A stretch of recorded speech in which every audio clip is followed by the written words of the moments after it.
Regularly एक custom देखा गया है जिस कस्टम को कहते हैं अखंड दीप को जलाना, अखंड ज्योति को जलाना। अखंड मतलब जिसका कोई खंड ना हो, और खंड ना हो मतलब कोई एक ऐसी चीज जो रेगुलरली जलती है। तो हिंदू धर्म में पूजा के दौरान दीपक जलाया जाता है, और जब भी हम दीप जलाते हैं हम बोलते हैं भक्त्या दीपक प्रचामी देवाय परमात्मने राहिमाम दिव्य ज्योति नमस्ते। कभी कभी हम बोलते हैं दीपाचर्य दीपाय दीपाय हेतु समान धर्म, दैट पर्टिकुलर मंत्र from Brahma Samhita also we can chant.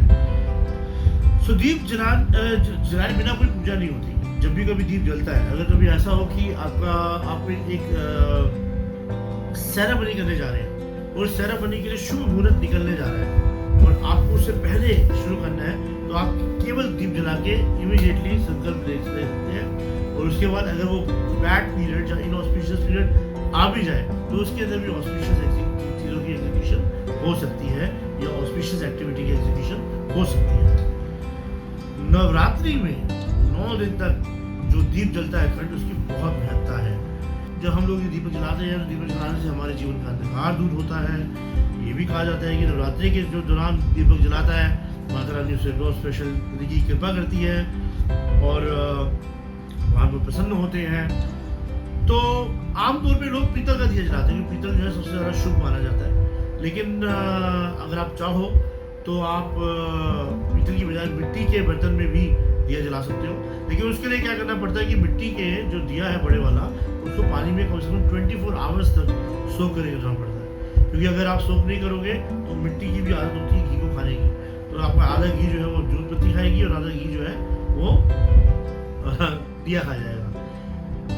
जब भी कभी हम अखंड दीप जलाते हैं, अखंड दीप जो होता है हम हमेशा जो उसकी बत्ती होती है वो बनाते हैं कलावा से। कलावा जो अपने हाथ में बांधते हैं, रेड कलर का थ्रेड। तो इट इज़ वेरी इंपॉर्टेंट कि हम लोग उसको यूज़ करें अखंड दीप को जलाने के लिए। अखंड दीप को कभी भी धरती पे मतलब जमीन पे डायरेक्ट नहीं जलाया जाता। या तो उसके आगे कोई टेबल रखी जाती है, या फिर कोई एक प्लेटफॉर्म रखा जाता है, या फिर उसके ऊपर हम लोग एक अच्छी सी प्लेट रखते हैं। या फिर अगर आप जमीन पे भी बनाना चाहते हो तो अखंड दीप को जमीन पे बनाने के लिए आपको एक बहुत अच्छा पहले मंडल बनाना होता है। उस मंडल के बीच में आप दिए को रखते हो और दिए को जलाते हो। लेकिन आई वुड प्रेफर कि अगर आप घर के अंदर काम कर रहे हैं तो इट्स ऑलवेज बेटर कि हम लोग जो अखंड दीप जला रहे हैं किसी प्लेटफॉर्म पे जलाएं। अखंड दीप को जलाने के लिए हमेशा हमें घी का, शुद्ध घी का इस्तेमाल करना चाहिए। और अगर शुद्ध घी नहीं है तो हम तेल का भी इस्तेमाल कर सकते हैं। अगर हम माता रानी के आगे अखंड दीप जला रहे हैं, अगर ये देसी गाय का प्योर घी है तो आप माता रानी के राइट साइड में दिया जलाएंगे, और अगर इफ इट इज ऑयल तो आप उनके लेफ्ट साइड में जलाएंगे। वास्तु के हिसाब से हम सब लोग जानते हैं कि हमारा जो घर का मंदिर है वो हमेशा नॉर्थ ईस्ट कॉर्नर में होना चाहिए। तो अगर हम लोग जब भी कभी दीपक जलाते हैं नॉर्थ ईस्ट कॉर्नर में मंदिर बनाने के बाद, तो हमेशा हमें ध्यान रखना चाहिए कि जो दीपक है उसकी लौ या तो ईस्ट को फेस कर रही हो या नॉर्थ को फेस कर रही हो, साउथ को फेस ना कर रही हो, क्योंकि साउथ जो होता है वो बहुत ही इनऑस्पिशियस साइड मानी जाती है। सो टू प्रोटेक्ट द अखंड दीप, हम लोग एक बरनी होती है जो कांच की, उसको अखंड दीप के ऊपर रख सकते हैं जो कि उसको हवा से बचाती है। उसके अलावा अगर हम लोग नॉर्थ ईस्ट कॉर्नर में मंदिर बना के वहाँ पे अगर हम भगवान को बिठा रहे हैं तो जो दिया होगा वो थोड़ा सा साउथ ईस्ट की तरफ होना चाहिए, क्योंकि साउथ ईस्ट में जो है दिया जला जाता है, क्योंकि अग्निकोण उसी को माना जाता है। ध्यान रहे कि जब 9 दिन के बाद पूजा खत्म हो तो आप उसको फूक मार के हैप्पी बर्थडे करके ना बुझाएं। जो भी दीप जल रहा है उसको अपने आप ऑटोमेटिकली बुझने दें। ये बहुत ही ज़्यादा इम्पोर्टेंट पॉइंट है कि कई लोगों को लगता है कि जैसे ही 9 दिन पूरे हुए तो वो दीप को बुझा सकते हैं, ऐसा नहीं है। जिस तरीके से आपने पूरे 9 दिन 8 दिन और 9 दिन और 9 रातें आपने उस दीप की रक्षा करी है, वैसे आपको आखिरी समय में भी रक्षा करनी पड़ती है जब तक वो दिया खुद जल के ना बुझ जाए।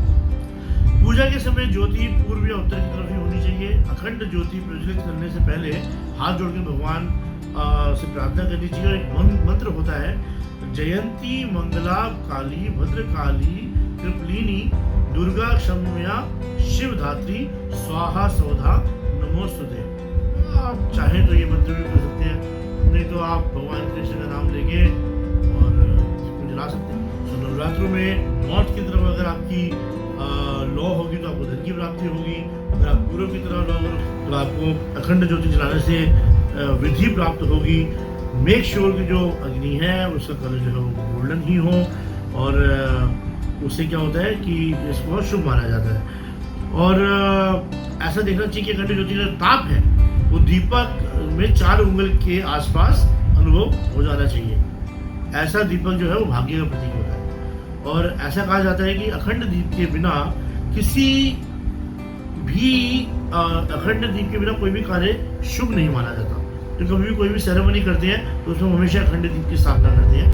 अखंड दीप को लेकर हमें एक और बहुत इंपॉर्टेंट बात पता होनी चाहिए कि अखंड दीप अगर बार बार बुझता है तो it's a very inauspicious sign. तो हमें कोशिश करनी चाहिए कि अखंड दीप जो है बार बार ना बुझे और उसके अंदर हमेशा अग्नि प्रज्वलित रहे। दीपक में बार बार बत्ती नहीं बदलनी चाहिए। दीपक में से दीपक जलाना भी अशुभ माना जाता है। तो अगर दीपक से दूसरा दीपक जलाओगे तो इनऑस्पिशियस। तो अखंड अग्नि जब कभी स्थापित होती है तो उसको एज इट इज छोड़ देना चाहिए। ये नहीं होना चाहिए कि चलो अखंड नहीं है उसी से हमने इंसेंस जला ली या उसी से हमने दीपक जला लिया। ये बहुत इंपॉर्टेंट पॉइंट थे। मिट्टी में अखंड ज्योति जलाने से आर्थिक समृद्धि आती है और प्रसिद्धि चारों दिशाओं में जानी जाती है। तो आप देख सकते हैं कि अखंड दीप को जलाना कितना बेनिफिशियल होता है। लेकिन ये सब फिर भी कर्मकांड की बातें हैं। हम लोग जब करते हैं अखंड दीप की स्थापना तो केवल एक ही भाव से करते हैं कि भगवान की जो परम वैष्णवी है वो प्लीज हो और उनकी वजह से हमें कृष्ण भक्ति प्राप्त हो। हरे कृष्ण।